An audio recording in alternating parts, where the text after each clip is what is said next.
watching this episode of The Bright Bite. On today's episode, I'm going to be talking about how to get a job as a new grad, as a new dental hygienist. Here are my great tips. Tip number one is to dress professional. Don't dress in a lab coat. Don't dress in scrubs.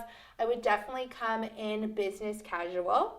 Tip number two is get there early. Make sure if you're going to be going in for an interview at like 8:30, get there at like 8:20. Make sure that you find, or even earlier, make sure that you find parking early and find the office early and just walk in and just be the first one there ready to go. Even if you have to wait, it just makes the employer look like, hey, look, this person got here really early and they're ready to go. If they give you a questionnaire or something to answer, take your time filling it out. I don't know how many times I've looked at people's responses and seen a bunch of misspelled words, and I'm like, why is anybody rushing through this? Just take your time, go through it, read all the questions. I mean, if you have your phone and you don't know how to spell something, look it up.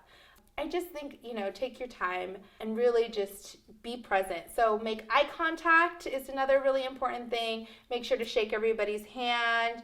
When someone is applying for a job, obviously, you're really eager, you're fresh out of school, and I think that a lot of times people are nervous. So I think that the main thing is you need to go in cool, calm, and collected and just be yourself, be true, and communicate. I don't know how many times I've just walked in and just been myself, and people really like that. I think it's really important when you're applying for a job in a dental office, especially if you're a hygienist, you're more than likely going to be talking to the office manager. And then if the office manager likes you, they'll probably introduce you to the doctor, the owner. Make sure that you're really friendly with the office manager, you like the office manager, and you yourself meet the staff. Make sure you like the staff. Make sure that the environment is a healthy work environment. Watch the way that other employees work together.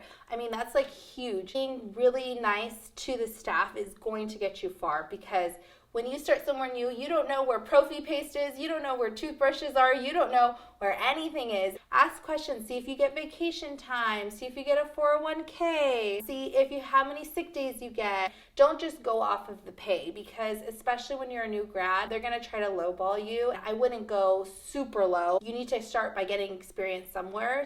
Don't just go off the money. Look and see the work environment, because guess what? You're going to be having to wake up every day and show up there. A lot of times too, doctors will hire you 1 or 2 days a week, and then as you develop rapport with patients and things like that, and they see you and they see if you're really good, a hygienist and things like that, they'll offer you more days. If you're looking for 5 days a week, that's going to be hard, especially in Southern California, but it's possible. That's how I started. I started at an office.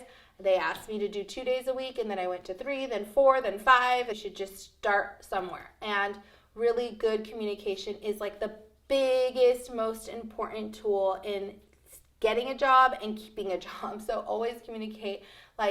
I had to go on maternity leave, and I had to tell my employer that I was pregnant and things like that. I never once kept it a secret.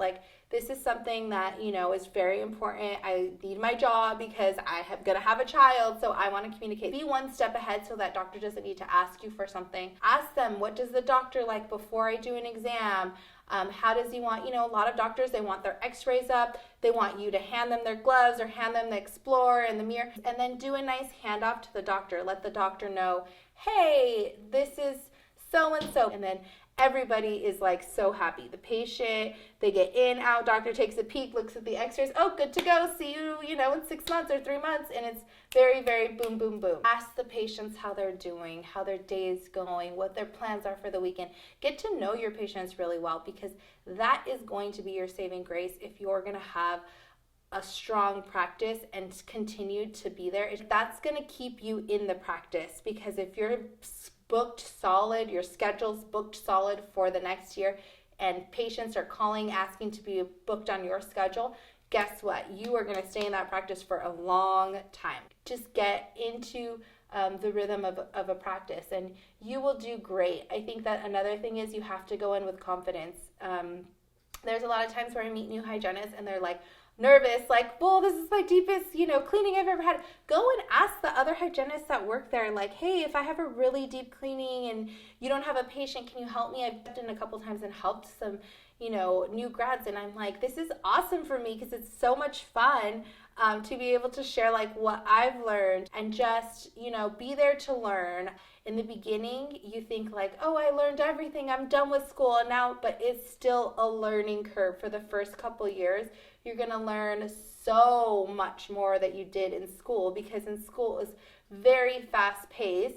But when you saw a patient, you maybe see a patient for 4 hours, and then you go into private practice and you see 8 patients in one day. So you're going to see a lot more, a lot quicker, and you're going to have to be a lot more, quick on your toes. Another thing is problem solve yourself. One thing that I have learned is that if you bring in a patient or they have questions and things like that, write them down, figure them out, but try to problem solve yourself. I think that a lot of times new hygienists or new assistants even will say, like, go to the manager and ask a lot of questions when they could have just answered it themselves versus asking. Go ahead and be proactive and do things, so that way everybody, and people are going to say like, oh, that person's a go-getter, they can do this, they can do that, they didn't need to ask for help. Those are my little pointers. I think that every one of you, once you graduate and pass your board and your license, you are ready to be a hygienist. You need to go out there and you can do it. If you have any questions, like I said, always I'm ready, available on social media, so direct message me and let me know.